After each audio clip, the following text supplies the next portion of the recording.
제가 대학부 시절에 이런 일이 있었습니다. 하루는 주일날 교회에서 소그룹 성경 공부를 하다가 한 친구가 이런 고백을 하는 겁니다. 내가 대학생이 되어서야 비로소 예수님을 만났다 하는 고백을 하는 것이었습니다. 저는 그 말을 듣고 깜짝 놀랐습니다. 왜냐하면 그 친구의 아버지는 장로님이시고 어머니는 권사님이십니다. 그러니까 모태 신앙을 가진 친구였습니다. 그러니 어릴 때부터 유아 유치부부터 시작해가지고 초등부, 중등부, 고등부 과정을 교회에서 쭉 이렇게 지내오면서 20년 넘도록 예수님을 믿고 신앙생활을 했는데 대학생이 되어서야 비로소 예수님을 만났다는 말에 제가 퍽 충격을 받은 겁니다.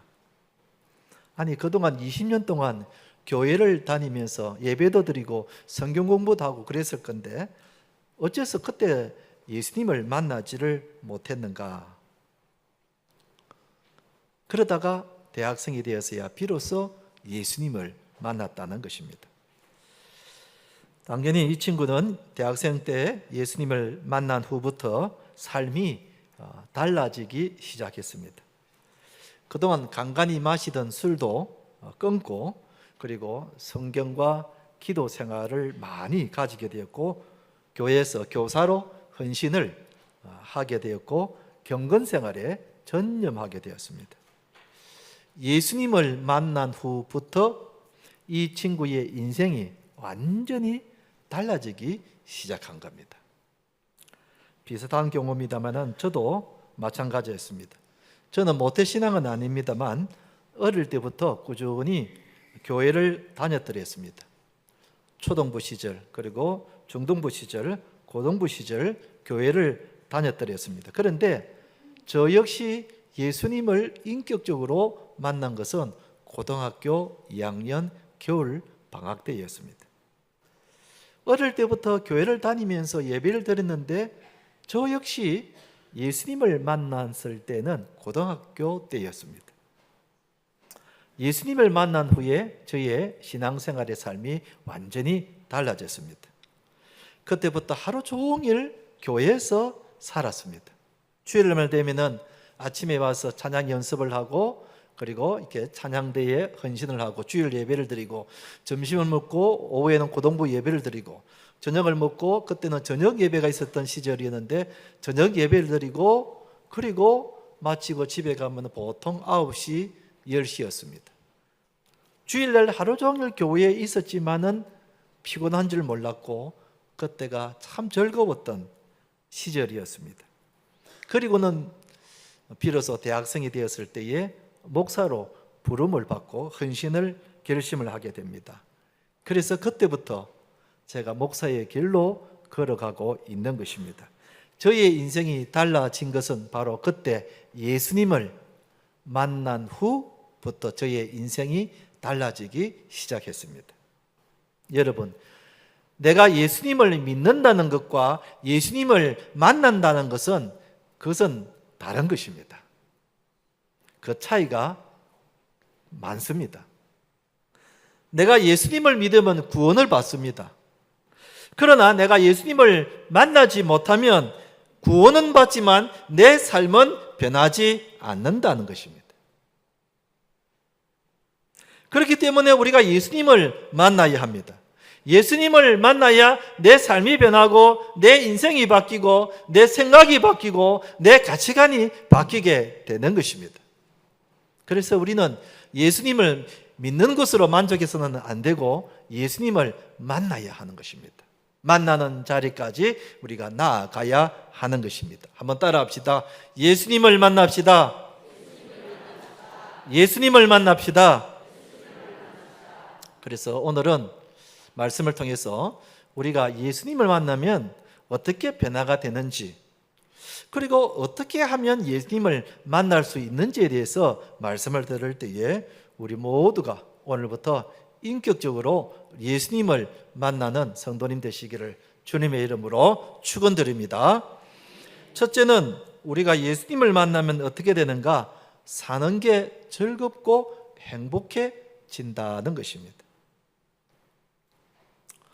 여기 우리 도움들 청년들이 많이 앉아 계시는데, 청년들이 사랑하는 사람을 만나게 되면은 삶이 달라지는 것을 보게 됩니다.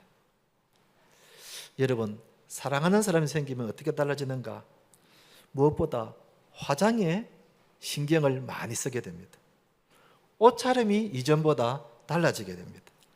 집에 들어오는 시간이 늦어지기 시작합니다. 그리고는 집에 들어와서도 자기 방에 들어가서는 문을 닫고 누구랑 오랫동안 통화를 합니다. 그리고 얼굴 표정이 무엇보다 참 기쁘고 즐겁고 행복해 보입니다. 세상 모든 것이 다 자기를 위해서 있는 것 같습니다. 그래서 그냥 저절로 콧노래가 나오고 찬양이 막 나오고 사는 것이 즐겁고, 말도 안 하는 아이가 일어나자마자 엄마 굿모닝 해서 막 그럽니다. 청년 여러분, 제 말이 맞지요? 제 말이 맞죠? 연애 안 해봤습니까? 부모 여러분, 만약에 우리 자녀가 지금 이런 모습이 있걸랑 분명히 사랑하는 사람이 생긴 겁니다. 마찬가지입니다. 우리가 예수님을 만나면은 사는 게 즐겁고 행복해집니다. 세상 모든 것이 다 감사가 되고 사는 것이 기쁘게 되고, 그리고 찬송이 절로 나오게 됩니다. 주일이 기다려지게 되고, 성경을 읽으면 그 말씀이 송이꿀보다 더 달아서 자꾸 성경을 읽게 되고, 그리고 기도하는 시간이 점점 많아지고 예수님을 찾고자 하는 시간이 점점 많아지게 됩니다. 그렇기 때문에 우리가 예수님을 인격적으로 만나야 합니다. 예수님을 만나면 우리의 삶이 이렇게 달라지게 되는 것입니다. 한 번 더 따라 합시다. 예수님을 만납시다. 예수님을 만납시다. 두 번째로 우리가 예수님을 만나면 어떻게 되는가? 헌신하게 된다 하는 것입니다. 여기 앉아 계시는 여러분, 결혼하기 전에 연애를 해보신 분들은 연애할 때 그 사랑하는 사람을 위해서 쓰는 시간이나 돈이 전혀 아깝지 않다는 것을 경험해 보셨을 겁니다. 저도 결혼하기 전에 제 아내와 연애를 했더랬습니다. 하루는 이렇게 이제 만나서 데이트를 하고 집으로 가는데 제가 제 아내의 집 앞까지 데려다 주었습니다. 그러니까 제 아내가 하는 말이, 그때는 아내가 아니고 이제 여자친구였죠. 내 혼자 가는 게 심심하다고 같이 가주겠다는 겁니다. 그래서 저 집까지 또 이렇게 같이 갔습니다. 그런데 이제 저희 집하고 제 여자친구 집하고는 한 20분 정도 떨어져 있는 거리인데, 또 밤에 어떻게 여자 혼자를 보낼 수 있겠습니까? 그래서 또 제가 데려다 주겠다고 또 같이 집까지, 또 여자친구 집까지 또 같이 왔습니다. 그러자 또 여자친구가 내 혼자 가는 게 너무 심심해 보인다고 또 같이 가준다는 겁니다. 이러기를 몇 번 반복을 이렇게 하곤 그랬었습니다. 한 번만 하는 것이 아니고 몇 번씩이나 이렇게 반복을 했었습니다. 만약에 지금도 결혼을 안 했으면 지금도 막 그렇게 자꾸 왔다 갔다 하고 있었는지도 모르겠습니다.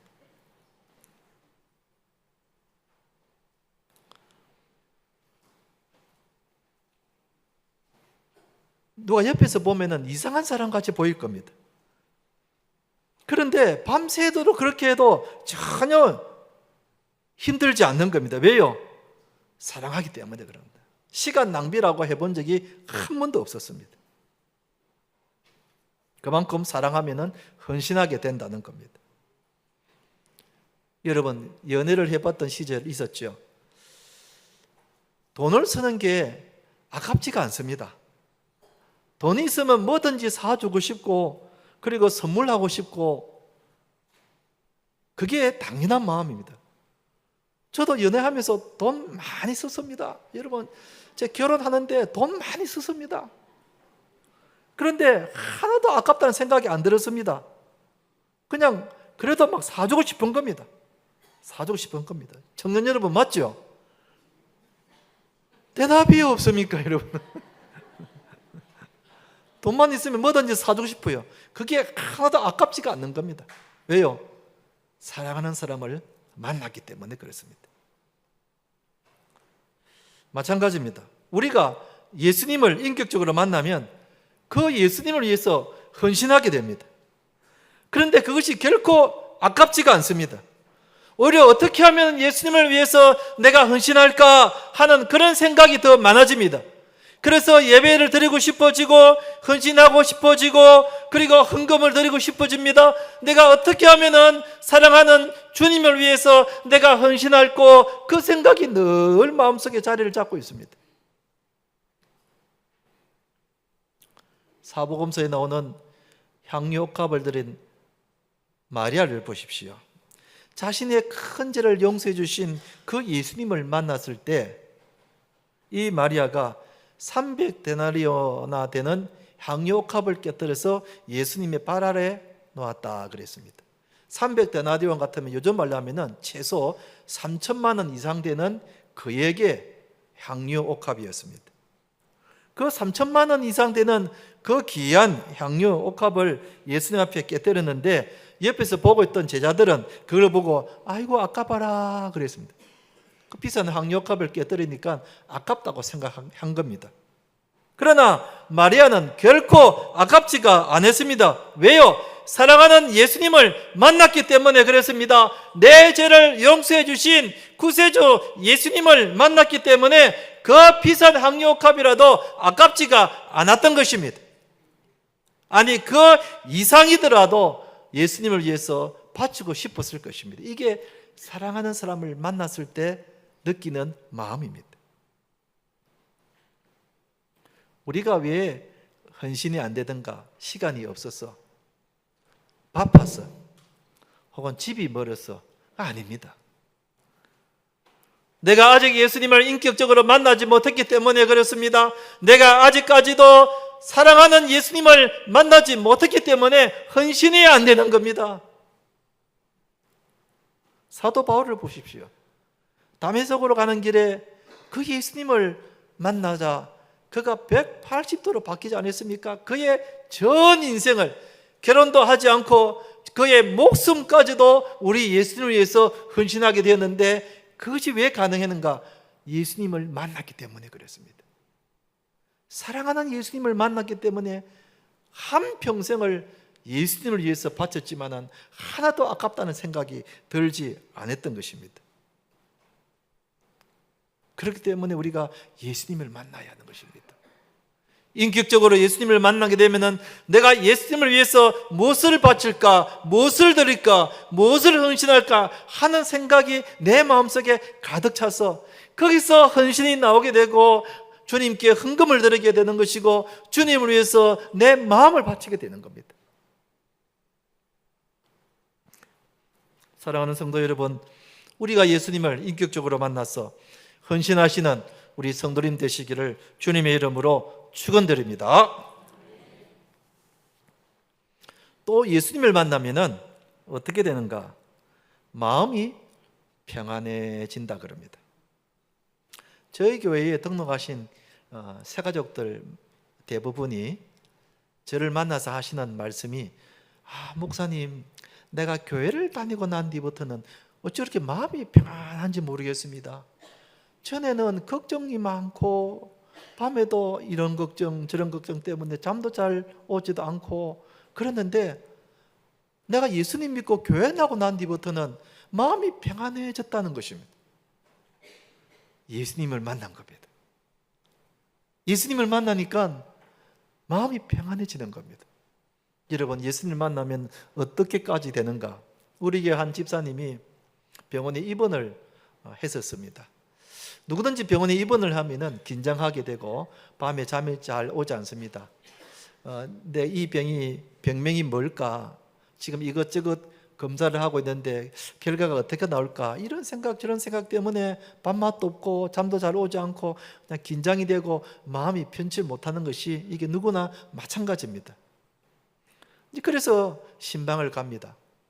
그런데 그 집사님께서 하시는 말씀이 목사님, 내가 병원에 입원해 보니까 얼마나 좋은지. 밥 나오죠. 설거지할 필요도 없지요. 빨래도 척척 해주죠. 그리고 그때가 여름이었는데 시원한 에어컨 나가지고 잠도 잘 자고 내 막 병원에 휴가 왔습니다. 휴가 온 거라고 난 생각하고 있습니다. 그렇게 이야기하는 겁니다. 그 말이 빈말이 아니었어요. 얼굴 표정을 보니까 그렇게 평안한 겁니다. 그분은 병원에서도 예수님을 만나고 있는 겁니다. 비록 병이 들어서 병원에 입원은 했지만 그러나 마음은 평안한 겁니다. 왜요? 예수님이 그 마음속에 평안을 주시기 때문에 그렇습니다. 예수님이 이런 말씀하셨습니다. 요한복음 14장 27절 말씀을 다 함께 읽겠습니다. 시작. 평안을 너희에게 끼치노니 곧 나의 평안을 너희에게 주노라. 내가 너희에게 주는 것은 세상이 주는 것과 같이 아니하니라. 너희는 마음에 근심하지도 말고 두려워하지도 말라 그랬습니다. 예수님을 만나면 예수님이 내 마음속에 평안을 주십니다. 할렐루야. 그러면 우리가 이 세상 살면서도 주님 주시는 그 평안을 가지고 살아가기 때문에 마음이 평안합니다. 이게 예수님을 만난 사람의 특징입니다. 지금 여러분 가운데에 내 마음이 평하지 못합니까? 자식 걱정으로, 집 걱정으로, 경제적인 걱정으로, 병에 대한 걱정으로 마음이 평하지 못하십니까? 예수님을 인격적으로 만나시기 바랍니다. 예수님을 인격적으로 만나시면은 예수님이 어떤 상황 가운데서도 내 마음에 평안을 주실 줄로 믿습니다. 아멘. 네 번째로 우리가 예수님을 만나면 어떻게 되는가? 순종하게 된다는 것입니다. 제가 어느 책에서 본 이야기입니다. 어느 60대의 친정 아버지가 어머니와 사별을 하고 말았습니다. 어머니가 병으로 돌아가시고 아버지가 혼자, 그것도 60대인데 혼자가 홀로 되었습니다. 얼마나 마음이 외롭고 아프고 적적했겠습니까? 그러다 보니까 평소에 안 피우는 담배를 피우기 시작했습니다. 그 외로운 마음을, 그 적적한 마음을 메울 길이 없어서 그냥 담배를 피우기 시작했는데 자녀들이 아버지를 볼 때마다 아버지, 담배는 몸에 해로우니까 끊으세요. 끊으세요. 담배 피우지 마세요. 그렇게 말을 해도 담배를 끊지를 않는 겁니다. 아무리 자식들이 아버지 건강을 생각해서 담배를 피우지 마라 해도 아버지가 담배를 끊지를 못하는 겁니다. 그러다가 세월이 흘러서 몇 년이 지났습니다. 몇 년이 지난 후에 주변 사람들의 소개로 혼자 살고 있는 한 여성을 만나게 되었습니다. 그분 역시 남편과 사별을 하고 혼자 사시는 분인데, 마음이 적적하고 혼자 사는 분인데 이 친정 아버지와 몇 번 이렇게 만나고는 서로 좋아하는 마음이 생긴 겁니다. 그러자 이 아버지가 그 여성이 마음에 들고 그래서 재혼을 하고 싶은 그런 생각이 들었던 것입니다. 그래서 자기 속에 있는 그 마음을, 그 여성을 만나서 자기의 마음을 전달합니다. 재혼하고 싶은 자기 마음을 이야기합니다. 그랬더니 그 여성분이 하는 말이 이렇습니다. 이 선생님은 다 좋은데 담배 피우는 게 마음에 걸립니다. 담배를 끊으면 참 좋겠습니다. 이 딱 한마디 합니다. 담배 피우는 게 마음에 걸린다는 것입니다. 그러자 이 친정 아버지가 그날로 담배를 끊었다는 겁니다. 자식이 아무리 담배를 끊으라고 건강에 해롭다고 그렇게 말을 할 때는 담배를 못 끊더니 그 사랑하는 여인이 담배 끊으라고 한마디 딱 하자마자 그날부터 담배를 끊었다는 겁니다. 여러분, 마찬가지입니다. 우리가 예수님을 만나게 되면은 예수님 하시는 말씀에 우리 역시 즉시 순종하게 된다는 것입니다. 내가 아무리 결단을 해도 안 되는 것이 예수님을 인격적으로 만나게 되면은 바로 순종하게 되더라는 것입니다. 내 힘으로 안 되던 것들이 예수님이 도와주셔서 얼마든지 가능하게 되더라는 것입니다. 성경 보는 거, 예배 드리는 거, 기도하는 거, 전도하는 거, 사람을 품고 사랑하는 거, 오래 참는 거, 이게 내 힘으로는 안 되었지만은 예수님 만나고 보니 이것이 얼마든지 가능해지더라는 것입니다. 내 힘으로는 그렇게 사람이 용서가 안 되고 사랑이 안 되더만은 인격적인 예수님을 만나니까 저절로 용서가 되고 저절로 사랑의 마음이 생기더란다. 이게 예수님 만나는 사람의 특징입니다. 그러니 여러분, 우리가 예수님을 만나야 되지 않겠습니까? 예수님을 만나야 하는 것입니다. 또 따라합시다. 예수님을 만납시다. 그러면 어떻게 하면 예수님을 만날 수 있는가? 내 마음의 문을 열어야 하는 것입니다. 우리가 예수님은 믿고 있지만 왜 예수님을 만나지를 못하고 있는가? 오늘 그 본문이 그 이유를 이렇게 말해주고 있습니다. 20절, 볼지어다 내가 문 밖에 서서 두드리노니 누구든지 내 음성을 듣고 문을 열면 까지만. 예수님이 문 밖에 서서 문을 두드립니다. 두드리는데 내가 마음의 문을 열지를 않는 겁니다. 예수님은 계속해서 내 문 밖에서 문을 두드리고 있지만은 우리가 마음의 문을 닫고 있는 겁니다. 기도의 문을 닫고 있습니다. 말씀의 문을 닫고 있습니다. 예배의 문을 닫고 있습니다. 이 마음의 문의 특징이 뭔가 하면은 내가 열어주지 아니하시면 누구도 들을 수 없다는 겁니다. 내가 내 마음의 문을 열어주지 않으면 누구도, 부모라도 예수님이라도 내 마음 안에 들을 수 없다는 겁니다. 그러니 예수님은 문 밖에서 계속 문만 두드리고 계시는 겁니다. 그런데 진작 나는 문을 열어주지를 못하고 있는 겁니다. 마음의 문을 열지를 않고 있는 겁니다. 그런데 내가 내 마음의 문을 조금만 열어도 예수님은 그 틈을 통해서 내 마음의 문에 통해서 내 안으로 들어오신다는 겁니다. 아까 본 20절을 다시 한번 읽어보겠습니다. 같이 읽어봅시다. 시작. 볼지어다 내가 문 밖에 서서 두드리노니 누구든지 내 음성을 듣고 문을 열면 내가 그에게로 들어가 그와 더불어 먹고 그는 나와 더불어 먹으리라 그랬습니다. 예수님이 나와 함께 더불어 먹겠다는 것입니다. 여러분, 이것은 내가 내 말을 예수님이 들어주시겠다는 것입니다. 내 고민과 내 염려와 내가 안고 있는 문제를 들어주시겠다는 것입니다. 여러분, 우리가 누구랑 밥을 먹겠다고 할 때에 밥만 먹는 게 아니죠. 밥만 먹는 게 아니에요. 여러분, 누구랑 밥 먹으면 고개 푹 숙이고 밥만 먹습니까? 물론 옛날에는, 저 어릴 때는 밥 먹으면서 막 이야기하면 부모님들이 막 뭐라 했죠. 복 나간다고. 밥 먹을 때는 조용히 먹어야 돼. 밥 먹을 때 이야기하면 복 나간다.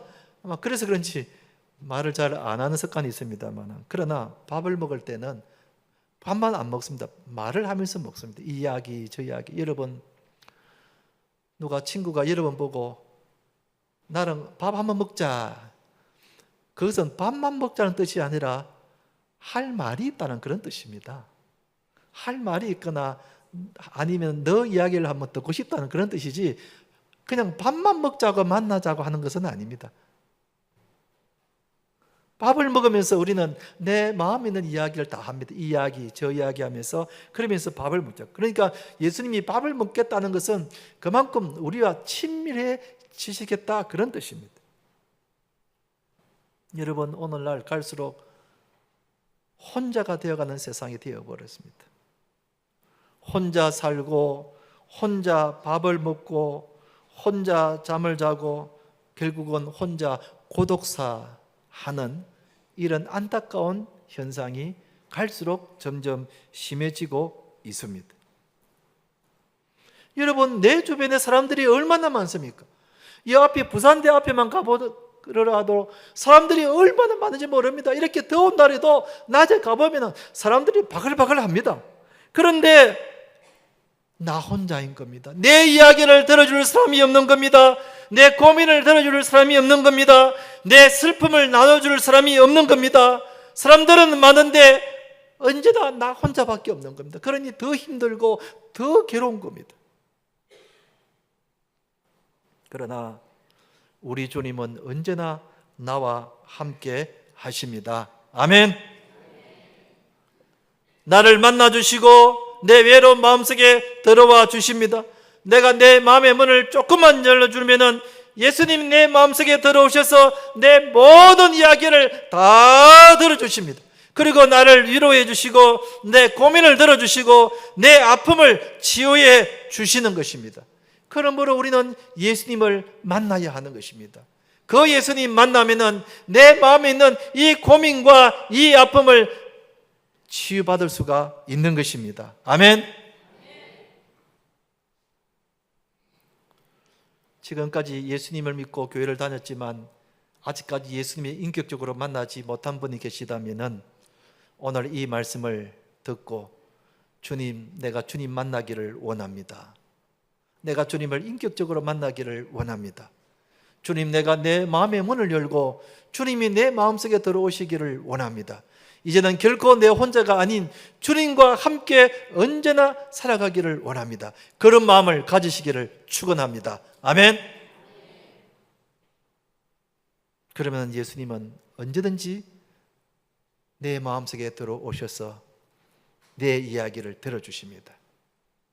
결코 나를 홀로 두지 아니하시고 나를 만나주시고 그리고 나와 동행해 주십니다.